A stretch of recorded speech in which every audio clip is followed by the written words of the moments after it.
নমস্কাৰ। এই মুহূৰ্তত ৰাজ্যবাসীৰ বাবে ওলাই আহিছে সন্ধিয়াৰ কেইবাটাও গুৰুত্বপূৰ্ণ খবৰ। আজি হৈছে 23 নৱেম্বৰ 2025। অসমৰ লগতে ভাৰতৰ বিভিন্ন প্ৰান্তৰ পৰা এই খবৰসমূহ যুগুত কৰা হৈছে। আৰু এনেকুৱা ধৰণৰ ভিডিঅ'সমূহ নিতৌ চাবলৈ ভিডিঅ'টোত লাইক কৰি শ্বেয়াৰ কৰি দিয়ক। প্ৰথমটো খবৰ, অসমলৈ আহি আছে কেন্দ্ৰীয় গৃহমন্ত্ৰী অমিত শ্বাহ। 21 ডিচেম্বৰত দুদিনীয়া ভ্ৰমণসূচীৰে অসমলৈ আহিব কেন্দ্ৰীয় গৃহমন্ত্ৰী অমিত শ্বাহ আৰু অংশগ্ৰহণ কৰিব কেইবাটাও কাৰ্যসূচীত। পৰৱৰ্তী খবৰ, অসমৰ টলগেটৰ কৰ সংগ্ৰহ সন্দৰ্ভত ডাঙৰ খবৰ। টলগেটত কৰ সংগ্ৰহৰ নামত বৃহৎ অনিয়মৰ অভিযোগ। অসমৰ টলগেটত সংগ্ৰহিত বিশাল ধনক লৈ তদন্ত কৰিব কেন্দ্ৰীয় চৰকাৰে।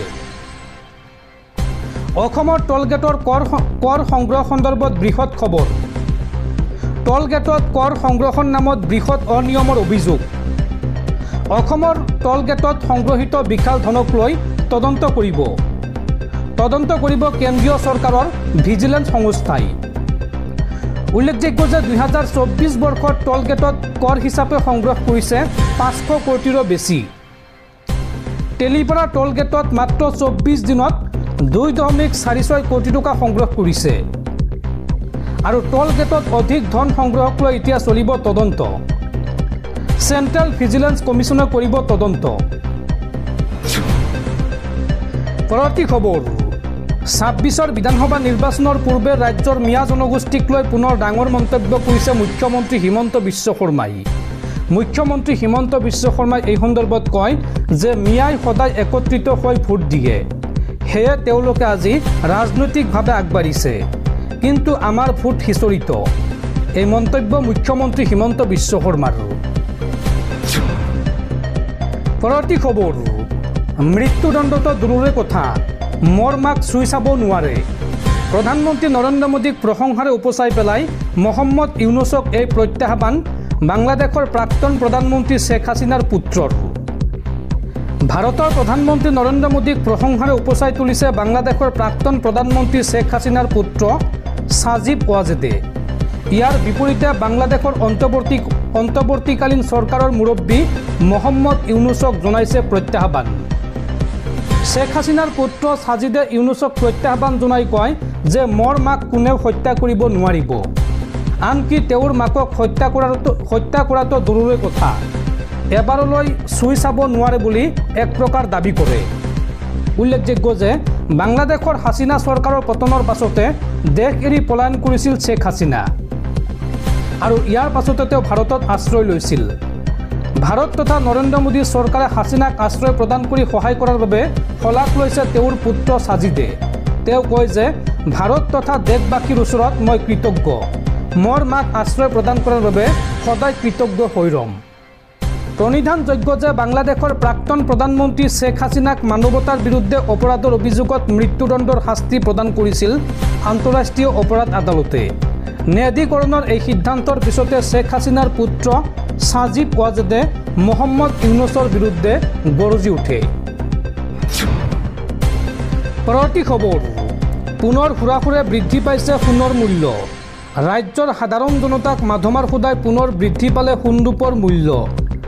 চাওঁ আহক আজিৰ দিনটোত গুৱাহাটীৰ বজাৰত কিমান মূল্যত বিক্ৰী হৈছে সোণৰূপ। বিগত কেইবাদিনো ধৰি সোণৰ দামত তাৰতম্য হৈ থকা দেখা গৈছে। শনিবাৰে পুনৰ সুৰাসুৰে বাঢ়িল সোণৰ দাম।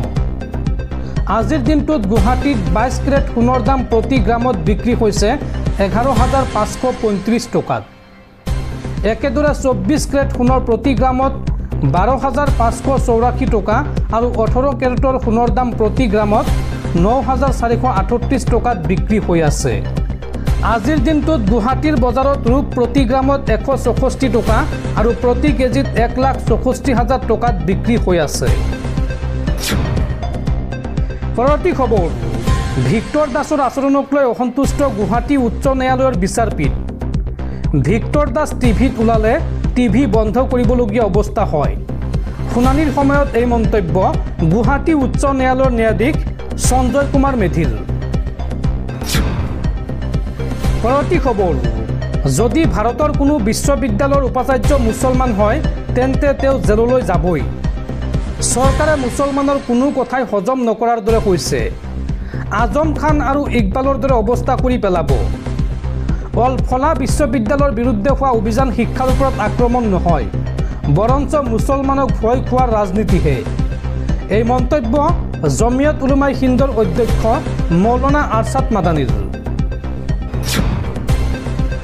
পৰৱৰ্তী খবৰ, পথৰ কাষত গৰু ছাগলী এৰাল দিয়াসকল সাৱধান।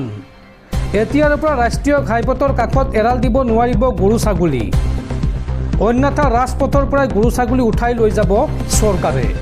এই সন্দৰ্ভত গুৰুত্বপূৰ্ণ নিৰ্দেশনা দেশৰ উচ্চতম ন্যায়ালয়ৰ। পথৰ কাষত গৰু ছাগলী এৰাল দিয়াসকল সাৱধান। ৰাষ্ট্ৰীয় ঘাইপথৰ কাষত এৰাল দিব নোৱাৰিব গৰু ছাগলী, চৰকাৰে পথৰ পৰাই লৈ যাব গৰাকীবিহীন গৰু ছাগলী। এই সন্দৰ্ভত কঠোৰ নিৰ্দেশনা দেশৰ সৰ্বোচ্চ ন্যায়ালয়ৰ। ৰাষ্ট্ৰীয় ঘাইপথ কৰ্তৃপক্ষ আৰু নাগৰিক সংস্থালৈ এই নিৰ্দেশ দেশৰ সৰ্বোচ্চ ন্যায়ালয়ৰ। দেশৰ সকলো ৰাজ্য আৰু কেন্দ্ৰীয় শাসিত অঞ্চললৈ এই নিৰ্দেশনা দেশৰ উচ্চতম ন্যায়ালয়ৰ। পৰৱৰ্তী খবৰ, ২৬ৰ নিৰ্বাচনক লৈ ডাঙৰ খবৰ। বিৰোধী মিত্ৰজোঁট সম্পৰ্কত দেৱব্ৰত শইকীয়াৰ বিস্ফোৰণ। দেৱব্ৰত শইকীয়াই এই সন্দৰ্ভত কয় যে ১০০ দিনৰ ভিতৰত সম্পূৰ্ণ হ'ব মিত্ৰতাৰ কাম। মুখ্যমন্ত্ৰীৰ কথাৰ লগত তুলনা নকৰিব আমাক। অখিল গগৈয়ে বিৰোধীৰ ভিতৰুৱা কথা বাহিৰত কৈ ফুৰে, এইবাবে আমি উদ্বিগ্ন হৈ পৰিছোঁ। এই মন্তব্য দেৱব্ৰত শইকীয়াৰ।